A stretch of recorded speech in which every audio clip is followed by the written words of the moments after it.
RVM ఆసుపత్రి CEO Srinivasarao గారితో ప్రస్తుతం నేనున్నాను. మాట్లాడదాం. సార్ నమస్తే. నమస్కారం అండి. ఆర్వీఎం ఆసుపత్రిలో ఈ పేషెంట్ల ఫ్లోటింగ్ చూస్తే నాకు నిజంగా ఆశ్చర్యం అనిపించింది సార్. అంటే రోజుకి ఎంతమంది వస్తూ ఉంటారు, ఇక్కడ అసలు ఏం జరుగుతుంది చెప్పండి. రోజు ఒక 1200 నుంచి 1500 మంది పేషెంట్లు వస్తుంటారండి. ఈ చుట్టుపక్కల ప్రాంతాల వాళ్ళందరూ చాలా మంది వస్తూ ఉంటారు. ఇక్కడ టోటల్ ఫ్రీ, అన్నీ ఫ్రీగానే, భోజనాలు ఫ్రీగానే, వాళ్ళకి ఇన్వెస్టిగేషన్లు ఫ్రీగానే, పరీక్షలు అన్నీ ఫ్రీగానే, అన్ని ఆరోగ్యశ్రీలో. మిగతా అన్ని ఆరోగ్యశ్రీ లేని వాళ్ళకు కూడా దాదాపు మందులు అనుకుంటే ఉచితంగా పరీక్షలు అన్నీ చేస్తున్నారు. అడ్మిషన్ అవుతే అది కూడా లేదు. అన్ని high end equipment, latest equipment, MRI కానీ, సిటీ కానీ, పెట్ సిటీ కానీ, గామా కెమెరాలు కానివ్వండి, ఏది చూసినా కూడా అన్నీ ఫ్రీగానే అవుతున్నాయి.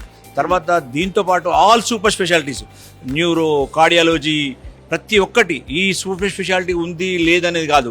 కిడ్నీలో ఉన్న రాళ్ళను కూడా లాప్రోస్కోపిక్ అంటే లేజర్ ద్వారా ఆపరేషన్ చేస్తూ ఉన్నారు ఉచితంగా. అన్నిటి విషయాలు, అన్ని సర్జరీలు, అన్ని అడ్మిషన్ అవుతాయి, అన్ని ఫ్రీగా అవుతాయి ఇక్కడ. దానివల్ల చాలా మంది పేషెంట్లు వచ్చి చూపించుకోవడం జరుగుతుంది ఇక్కడ. సార్ చాలా మందిలో ఒక డౌట్ అయితే ఉంది. ఇప్పుడు అన్ని ఫ్రీ తీసుకుంటా ఉన్నారు. ఒక్కసారి అడ్మిట్ అయితే వాళ్ళకి తల నుంచి కింద కాలు వరకు ఏదున్నా సరే ఫ్రీగా ట్రీట్మెంట్ చేయడమే కాదు, ఏదైనా టెస్టులు కూడా ఫ్రీగా చేస్తూ ఉన్నారు, మెడిసిన్స్ కూడా ఫ్రీగా ఇస్తూ ఉన్నారు. మరి హాస్పిటల్ గవర్నమెంట్ ఆసుపత్రి అయితే కాదు, ఎలా సస్టైన్ అవుతుంది ఏంటి అని చెప్పి కొంతమందిలో ఒక డౌట్ ఉంది సార్. ఇది ఒక మెడికల్ ఇన్స్టిట్యూషన్. దీని ఆర్గనైజర్ డాక్టర్ యాకే గారని ఆ హాస్పిటల్ ఆర్గనైజ్ చేస్తూ ఉన్నారు. చేవెళ్ళ ఎక్స్ ఎంపీ గారు డాక్టర్ రంజిత్ రెడ్డి గారు వాళ్ళ ఆధ్వర్యంలో ఈ హాస్పిటల్ నడుపుతా ఉన్నాం. ఇది చారిటబుల్ ట్రస్ట్ హాస్పిటల్. ఏ పేషెంట్ వచ్చినా కూడా మ్యాక్సిమంగా ఉచితంగా ట్రీట్మెంట్ చేయడం, ఉచితంగా పరీక్షలు చేయడం, ఉచితంగా భోజనాలు పెట్టడం, అన్నీ ఉచితంగానే జరుగుతూ ఉంటాయి ఇక్కడ. దాన్ని దృష్టిలో పెట్టుకొని చాలా మంది పేషెంట్లు ఇక్కడికి రావడం జరుగుతుంది. సర్జరీ జరిగిన తర్వాత ప్రతిరోజు రావటం, డాక్టర్లు చూడటం మంచిగా చూసుకున్నారు, అంత బాగున్నది. మీ దగ్గర ఉన్న డబ్బులు తీసుకున్నారు ఇక్కడ? ఎవరు తీసుకోవాలి, ఎవరు తీసుకోవాలి? ఒక్క రూపాయి కూడా తీసుకోవాలి. అంత బాగా జరిగింది. ఇప్పుడంతా బాగానే ఉందా? మీకు ఎలాంటి ఇబ్బంది లేదు? మెడిసిన్స్ ఇచ్చారా? ఇచ్చారు. ఎన్ని రోజులకి ఇచ్చారండి మెడిసిన్? వారం రోజులకి, 8 రోజులకి ఇచ్చారు. 8 రోజులకి ఇచ్చారు.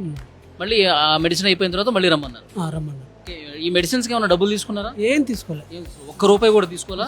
మీకు ఓపెన్ హార్ట్ సర్జరీ చేశారు, తర్వాత ప్రతిరోజు కూడా డాక్టర్లు మీతో చూసుకున్నారు, మందులు కూడా ఫ్రీగా ఇచ్చారు. ఓకే, అది ఇక్కడ పేషెంట్స్ అందరూ కూడా చాలా పాజిటివ్గా చెప్తా ఉన్నారు. డాక్టర్లు కూడా చాలా బాగా చూసుకుంటున్నారని చెప్తా ఉన్నారు. సో ఇక్కడ ఓపెన్ హార్ట్ సర్జరీలు మన రాష్ట్రంలో చాలా తక్కువ జరుగుతుంది, ఎందుకంటే అలాంటి ఫెసిలిటీస్ కూడా ఆసుపత్రుల్లో ఉండాలి. సో ఇక్కడ ఆర్వీఎం ఆసుపత్రిలో ఓపెన్ హార్ట్ సర్జరీలు రోజు జరుగుతున్నాయంటేనే అర్థమవుతుంది ఇక్కడ ఎలాంటి ట్రీట్మెంట్ జరుగుతుంది, ఎలాంటి అత్యాధునికమైనటువంటి టెక్నాలజీని ఉపయోగించి సర్జరీలు చేస్తూ ఉన్నారు. అలాగే పేషెంట్లకు ఈ ఆసుపత్రి మీద ఎలాంటి నమ్మకం ఉంది అన్నది కూడా క్లియర్గా వీళ్ళ మాటలను బట్టి మనకు అర్థమవుతుంది. మరికొంతమందితో కూడా మనం మాట్లాడదాం. బ్రదర్, మీ పేరు? కృపాకర్. ఇక్కడ ఏంటి, ఎవరు పేషెంట్? మా ఫాదర్. మీ ఫాదర్. ఏంటి సమస్య ఏంటి? ఆయాసం వస్తుందని వచ్చాము. ఇక్కడ వాళ్ళు ఎక్స్రే, ఈసీజీ అవన్నీ 2D అవన్నీ చూసి గుండెకి సంబంధించిన పరీక్షలన్నీ చేశారు.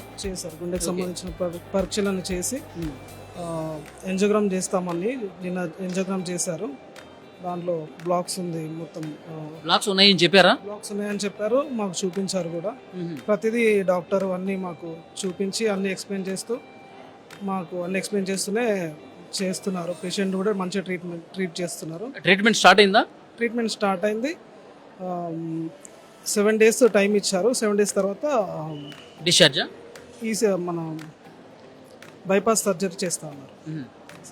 7 days అబ్జర్వేషన్ తర్వాత సర్జరీ చేస్తామని చెప్పారు. ఆల్రెడీ ఇంకా పేషెంట్స్ ఉన్నారు, ఇంకా కంటిన్యూ లైన్ క్యూలో ఉన్నారు. సో వారం రోజుల తర్వాత డాడీ సర్జరీ అనేది స్టార్ట్ అవుతుంది. అప్పుడు మాకు టైం ఇస్తున్నారు. ఓకే, అంటే